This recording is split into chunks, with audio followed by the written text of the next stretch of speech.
get in line for the post report. They provide everything that's live when it comes to sports. I listen to them when I ride or when on my porch. Feeling like I'm looking from inside, chilling on the court. Marco got the stats, the jokers speak the facts. They always speak the truth and bring the proof to be exact. They don't meet up just to chat. When they meet up, it's a rap. Man, they speak on every piece and every week they bring it back. Any team or any topic, best believe them people got it. They just like a referee. If they see it, they gon' call it. So when others do the most, I listen to the Pulse. The only place for sure I really know to get results is the Pulse Report.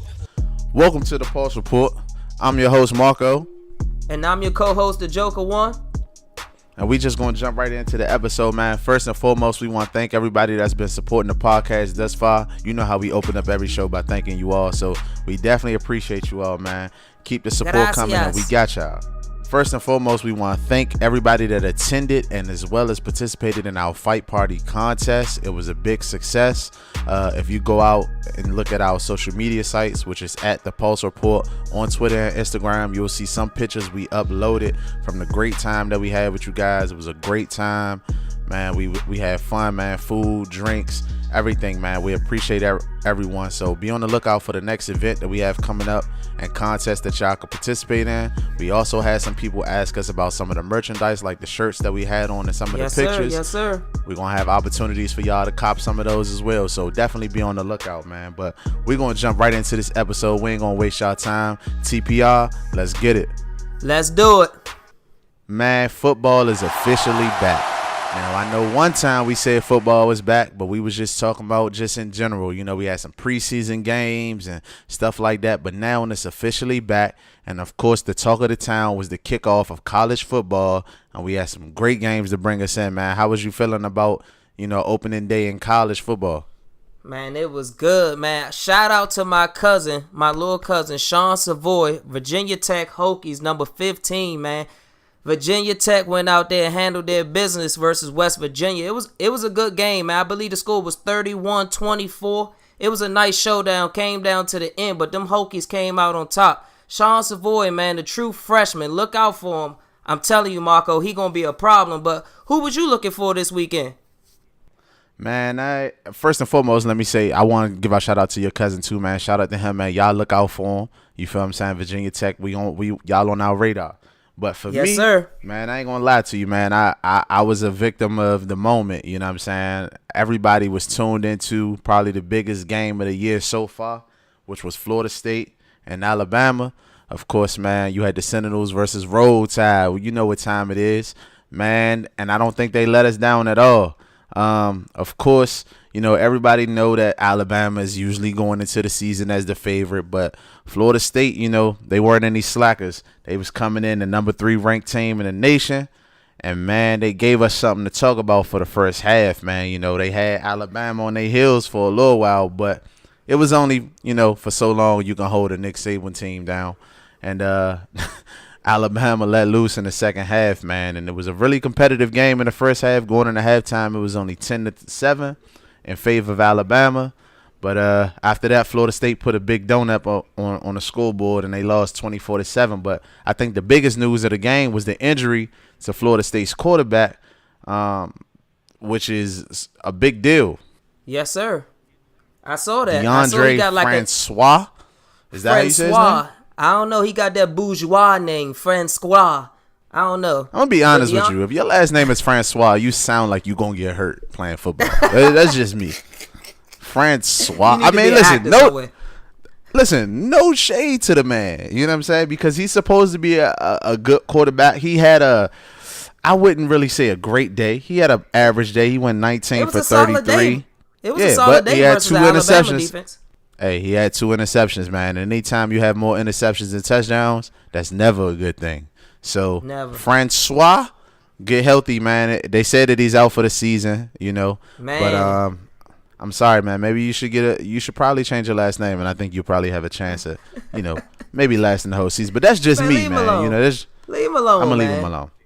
Leave him alone, man. But did you get a chance to check the game out?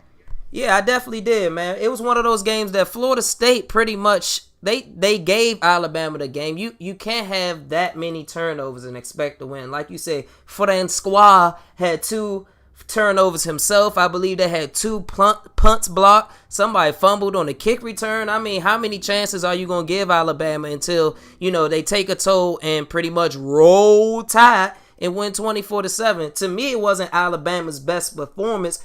Jalen Hurts was 10 for 18, 96 yards and a touchdown. Mediocre. The leading rusher had 9 carries for 73 yards, 1 touchdown. You know what I'm saying? So it is only the first week. I feel like as time goes on, Nick Saban's offense and defense, they're going to just show that they're pretty much the best team in college football as we expected.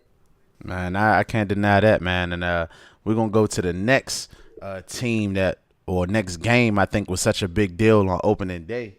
And that'll be Florida versus Michigan. We know Jim Harbaugh had his boys ready.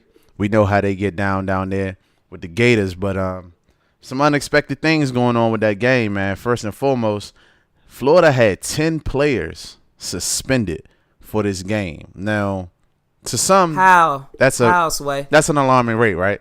Well, let me give y'all the story.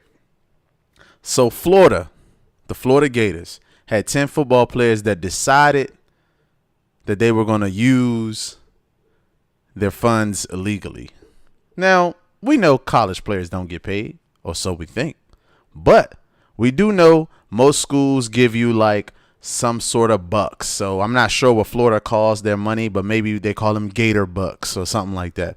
So the players from Florida decided that they was going to buy some things from the bookstore and flip it. They was going to sell them themselves. That way they get the money back and they get the money in their pocket, opposed to having the money that the school put on the card. Now, I don't know if this story is absolutely true, and I don't know if all 10 players were involved, but that's the story that's out. That's the story I'm giving y'all. Don't shoot the messenger, but something is going on up in Florida where they feel like they need to get their hustle on instead of play football. And you know what? I ain't even mad at them. I'm going to be honest with you, man. I can't even be that mad at them. What? I can't be that. Listen, man. Yeah, we talked about college football players needing money and all of that. But look, I understand, but come on now. You don't play with them. Don't do this. And then it was 10 of y'all. It was 10. Flatliner, Marco.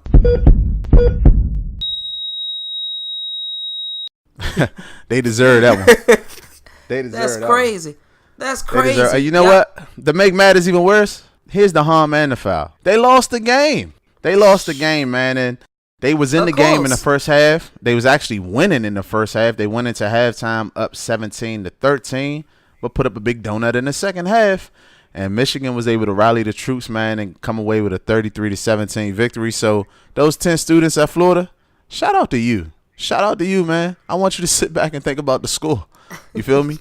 Maybe y'all should have bought some W's with some of those, some of those things you bought from the bookstore. Was they selling W's at the bookstore? Because you certainly didn't get enough of them. Buy me a translator to say the Florida State's quarterback last name, because I said Francois. What is it again? Francois.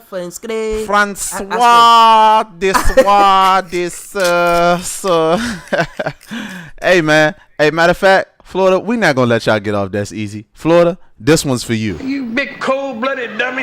You big dummy, see what you did? Oh, no, you big dummy. Right, we ain't gonna hassle Florida too much, man, because they don't even deserve it. We only talk about winners over here on this side. But we also had another big game. It wasn't on opening day, but it was another big game, and it was sort of the talk of the town. The Texas A&M Aggies versus the UCLA Bruins. Now, this game right here is one of those games where when you started watching it, you turned it off. You turned it off because you knew that Texas A&M was walking away with the W. It was almost like the Super Bowl when the Patriots were down 28-3. A lot of people like Bow Wow. Shout out to Bow Wow. This is the only shout out you ever gonna get from me. He, was on Instagram and everything talking about how the game is over. I'm pretty sure a lot of people from Texas A&M were doing the same thing. This game is over by halftime. Josh, listen to this. At halftime, the score was 38-10. Over. 38-10. It's over, right? College football. It's nowhere in the world. Oh my gosh. UCLA managed to score 28 fourth quarter points and 35 unanswered to come back and win this game in which their quarterback, Josh Rosen, went Give him for his props. 491 yards with 4 touchdowns, including the game-winning touchdown that gave UCLA the victory. Now tell me I'm tripping. Please tell me I'm tripping. I don't even know what to say, because this game was on at the same time I was watching that Virginia Tech and West Virginia game. When I turned over to the score, like you said, 38-10, I'm like, I don't even got to turn back to that. I can keep my undivided attention on this West Virginia V-Tech game. Next thing you know, they just keep showing play after play, breaking new play after play. I'm like, uh-oh. You know when you hear that heartbeat, that That's what happened to Texas A&M. Their quarterback went down, and my goodness, they just went downhill. Like you said, 34 unanswered by UCLA, and it was embarrassing. That's the only thing I can say. Embarrassing. And it started like in the middle of the third quarter, Marco, because I think Texas A&M, they scored in the third quarter. So it's like you scored more points and still lost. They did. Wow. Hey, man, I don't know what's going on with college football, but are we not happy it's back? Because of situations like this, man, we're so tuned in and locked in that at any point, anything can happen, man. So shout out to college football. Shout out to UCLA for getting that victory, man. That was a big victory, of a very entertaining game.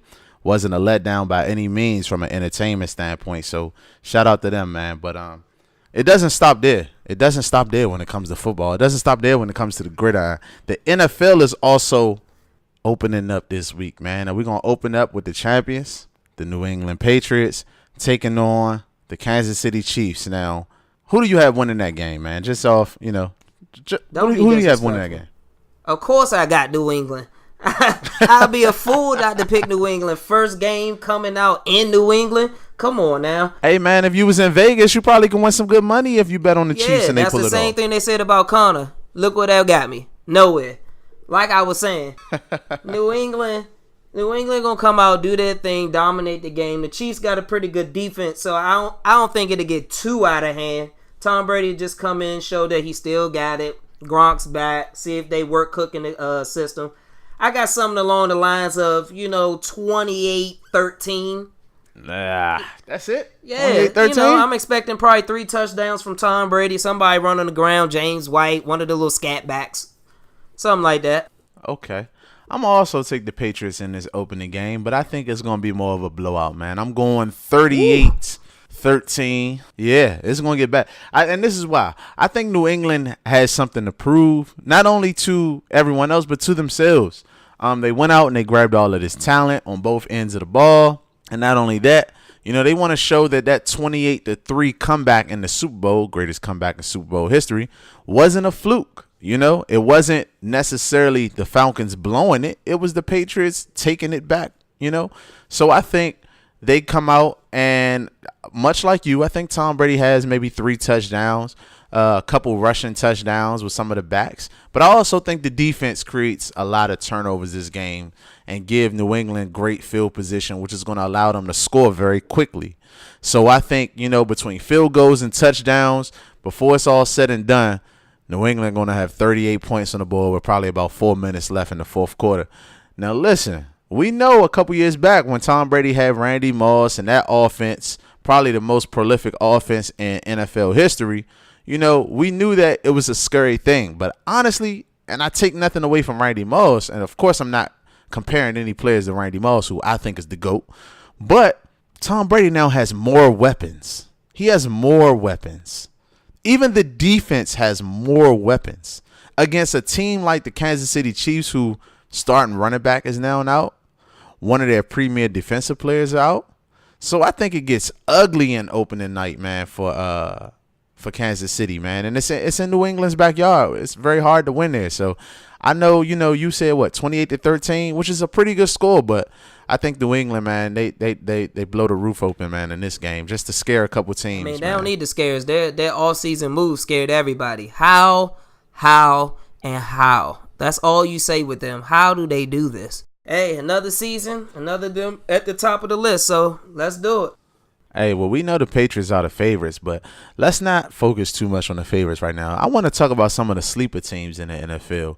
Like some of the teams we have in the NFL, you know, every year we have a team that usually surprises us. Maybe two teams, one in each conference that no one kind of really saw being that good during the season, or before the season, should I say. So if you had to pick a sleeper team, we just going to focus on one conference at a time. If you had to pick a sleeper team in the NFC, who would you pick? That's a tough one. A sleeper? Honestly, I don't know if they're a sleeper, but I expect the Carolina Panthers to have a bounce back season. Let me say that. I feel like Cam Newton's going to go back to that MVP status with them adding McCaffrey, another element to that offense. I think that's going to open up a lot of things for Cam Newton. Another year with him and Kelvin Benjamin. It's a year with him removed from that ACL injury, so he should be a lot better, back to his superstar status.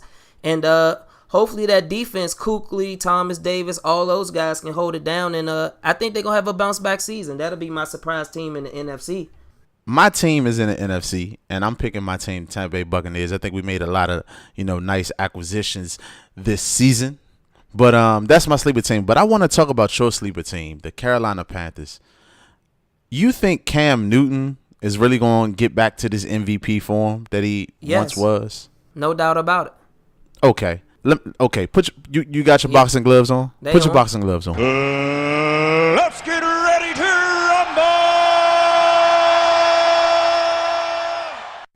Cam Newton, to me, is a mediocre quarterback at best. Now, when I say mediocre, I don't want that to be taken out of context. Well, I guess that can't be taken out of context. Okay, he's not mediocre, but he's a little above average. A little above average, and that's only because his ability to scramble and be a challenge for some players to take down one-on-one. It don't matter how or why. It's an extra element to his game. Cam Newton still has not mastered accuracy as a quarterback. I take nothing away from his MVP season. He was amazing, and so was that team, and so was that defense. But I do not believe in Cam Newton anymore. I think Cam Newton has become a drama queen who loves to be in front of the camera more than he likes to be under center. And that's just my honest opinion about Cam Newton. No, that's not true, because some players aren't relishing the moment at the podium.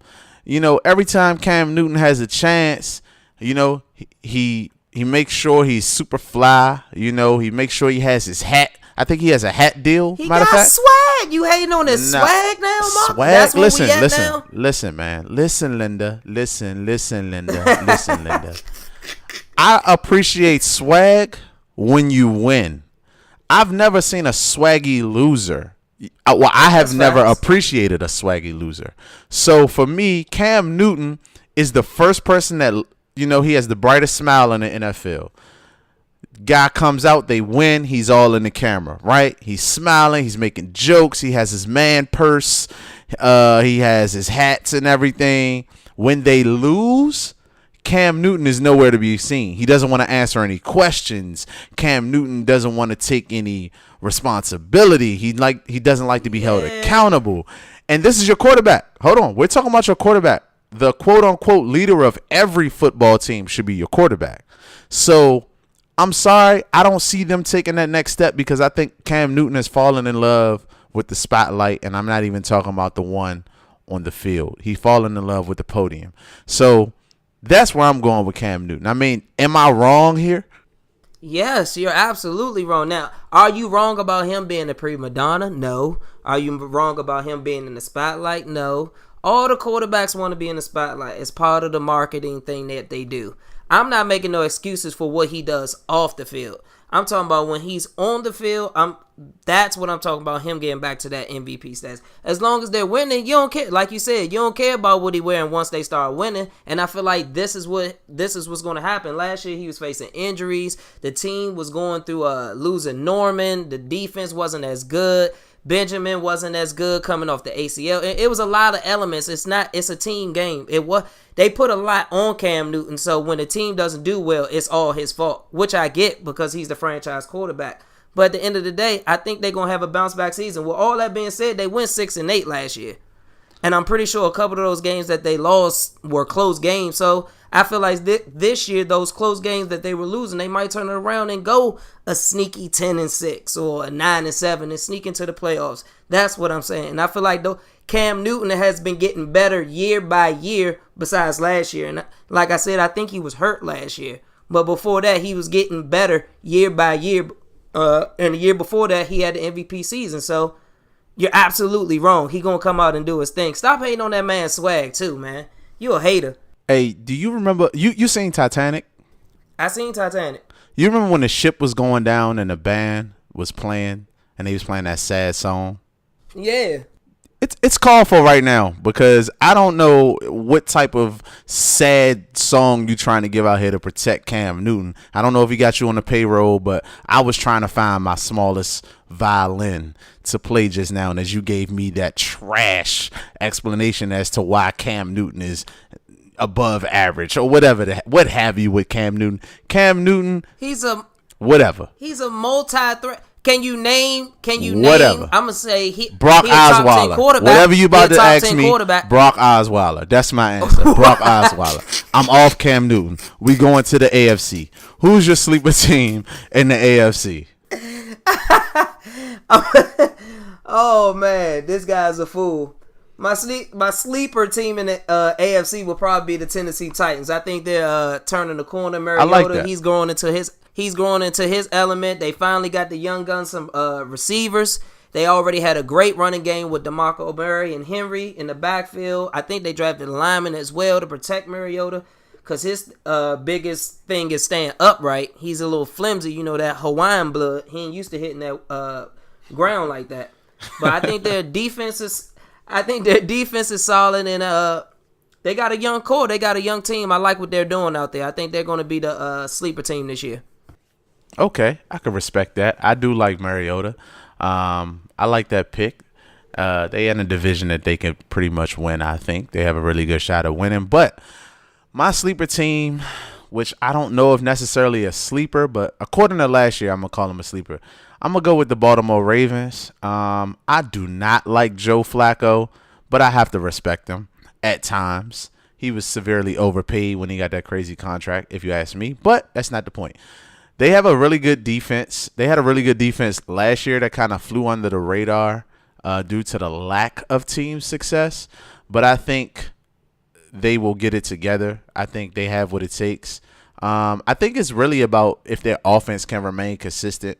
They've struggled running the ball at times, and Flacco is kind of sporadic. But this year I'm going to pick them to get it together, man, and return to the playoffs and maybe be a threat to some of the teams not named the New England Patriots in the playoffs.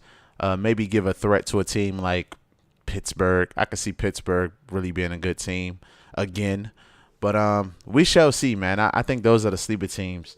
But are any teams in the NFL, both conferences, NFC and AFC, who do you think is going to take a step back in their wins? Honestly, the Dallas Cowboys. And I don't want to sound like a hater or nothing like that, but 13-3 is pretty. That's gonna be tough to get back to again. And with Zeke possibly missing, a multiple of games, I don't see them going 13-3. They're probably still gonna be a playoff team around that 10-6, 9-7 mark. But I see them taking a step back. A lot of people got a lot of film on Dak now, so I feel as though they'll adjust to him. He won't be as successful. He may be not terrible. I'm gonna say that. I don't want to use the word terrible. I'm just gonna say he probably have that second year slump. That's the best way I can put it. So I feel like they're gonna take a step back, but still be a solid team. That's respectable. I can respect that. I can agree. I mean, I think 13-3 is hard to match, but that's not my team that I think takes a step back. I think the team that takes a step back for me is your defending NFC champions, the Atlanta Falcons. Now, Atlanta is a very good team. I do believe that. But I don't believe they are 11-5 good as they were last year. I think they take a step back on the fact that I'm not really sure about that defense. It's fast. They're very fast on defense. Still very inexperienced. And I'm not sure how they're going to, have a sophomore slump as a defense. But Matt Ryan, I don't know. He might have some jitters, man, after, what happened in the Super Bowl. So I'm not sure. And health is always an issue with Julio Jones, trying to keep him on the field. So I'm going to say that the Falcons are the team that takes a dip in the win column from last year. But we're going to see how all of that turn out, man, because this is going to be an interesting season, man. I'm excited. I just can't wait, bro.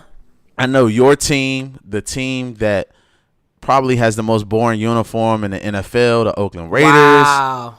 I know Best you guys colors in the league. Get at us. Black and silver. Get at us. Hey, listen, I was about to give y'all a compliment. But I'm not even giving you a compliment. You said we got anymore. the dries. You said how you gonna give us a compliment by because leading? just because I started off not giving you a compliment doesn't mean I wasn't going to end with a compliment. But guess what? We'll never know now. That's like saying Marco the dirtiest man alive, but he one of the coolest. He fly though. Yeah. Come on. Hey, now. as long as you listen, it's all about what you said last.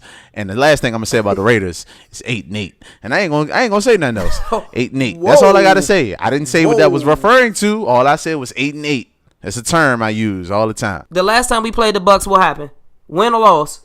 The last time y'all played us, it was lightning outside, and they made us go inside for like 2 hours 45 minutes. You doing a lot of ducking. I do not remember. You ducking behind bush. Yeah, okay. W Raiders. In NBA news, of course, we had Kyrie Irving is finally a Celtic again, and I say again because originally he was traded, then the trade was rescinded after an exam on Isaiah Thomas's hip, and now he's a Celtic again officially, and he has a naked face with no beard, which I ain't gonna lie, I don't have a lot of facial hair, but he looks like an absolute creep. Without facial hair. He got to chill. He has to chill. But the Celtics now have Kyrie Irving officially. Is it a good fit? Did the Celtics win in this trade? I think the Celtics, both teams won. Kyrie got what he wanted, which was be the superstar of a team. Boston got a superstar that they was looking for. They gave up Isaiah Thomas, who they didn't know who they was going to pay. Probably was not going to play. Let's be more than likely. So, and then the Cavs came out with Isaiah Thomas, who's in a win right now situation with LeBron James, picked up Crowder, and still stole the Brooklyn Nets first pick, which will probably more than likely be the number one overall pick in next year's draft. So, I think both teams got what they wanted, considering what happened. And we knew the players couldn't go back after y'all done traded them. So it was like, come on. And y'all did all that for a second-round pick, bruh? Really, bruh? Come on now. I mean, honestly, I'm not going to say that Cleveland lost in the trade, but I do feel like the Celtics won more in the trade. Even though Cleveland had some assets, some tradable pieces, I feel like, the Celtics have a better team equipped for the future right now, and could possibly give Cleveland some competition. Do I think they'll beat Cleveland in 7 games? No. But next year, even with LeBron, that Celtics team might be very scary, especially if they can go out and get a player like Anthony Davis or some of these other players that they're trying to lure into Boston. Look out for Boston, man. And it'll be a great story for Kyrie Irving because then he can look at everyone and say, I told you so. I can lead a team to the promised land or whatever, what have you. But I'm not really, my team is in the West. I'm a Lakers fan. Shout out to Lonzo Ball. LA. We'll be right back in the thick of things, in about 2 years, so watch out for us. But in other NBA news, the Rockets were purchased for a record of $2.2 billion. Here comes the money. Here we go. Money talk. Here comes the That's crazy, man. That's crazy. What do you think about that? I mean, I don't even know what you think about that because we don't know what it's like to have that much money. I know if I had it, that's what I would have did. That's what I'm telling you. You would have bought the $2.2 Rockets. billion. I would have bought whatever team I could get my hands on. That's like one of my ultimate dreams, to own a team. I would want to try to own a football team, but you know how that go. Color my skin, being a football owner, but that's another subject, different day. I think that was a dope move. I'm liking these billionaires coming in, buying these teams and revamping them and giving the players something to look forward to, something new. They just got Chris Paul, you got James Harden, Fear the Beard. You got a lot of things going for Houston, and they're dealing with a massive tragedy right now. Shout out to Houston, man. Our prayers go out to y'all in Houston, definitely. Most this man definitely. out here flashing $2 billion. He just spent $2 billion. You know, that $2 billion could have helped on the river. The flood. I ain't gonna say too much more about that. But it is what it is. Business had to get done. Yeah. Hey, all I know is, you know what I'm saying, the only thing I could think about is the Warriors in 4. That's all I could think about. I'm sorry. That's the only thing I get out of that. I mean, I don't know what it's like to have that much money, so I got to go to the next best thing that I know, which is speculating. And I say Warriors in 4. So I'm gonna stick with that. But we're gonna stop right there, man. We're gonna wrap this episode up. But before we wrap the episode up, you did mention, you know, the natural disaster that went on in Houston, and you know we were just mentioning the Rockets. But real quick, man, we want to send our prayers and our thoughts, man, to everyone being affected by the hurricane that happened in Houston and all of the floods and all of the other things that's going on down there, man. Y'all are in our prayers. TPR, man, we got y'all. You know, hopefully everybody can send donations or contribute in any way possible. Shout out to all the celebrities. Shout out to all the regular Joes like us, you know, that donated and everything else, man, to the cause. We appreciate it, man. We are one people. You know, we got to spread love and support and take care of each other, man. So, you know, I just want to say that about Houston real quick, man. And I'm praying for Florida as well, because another hurricane is now coming along the coast. And I hope you guys... Yeah, man, I just pray for safety, man, and the well-being of each and every person down there, man. And, you know, we hopefully, you know, it's not too bad and we can help out in any way possible. But we're going to stop right there, man. We're going to catch y'all next week. We hope you enjoyed this week's episode. TPR, we out. We out of here. Any team or any topic, best believe them people got it. They just like a referee. If they see it, they gon' call it. So when others do the most, I listen to the Pulse. The only place for sure I really know to get results is the Pulse Report.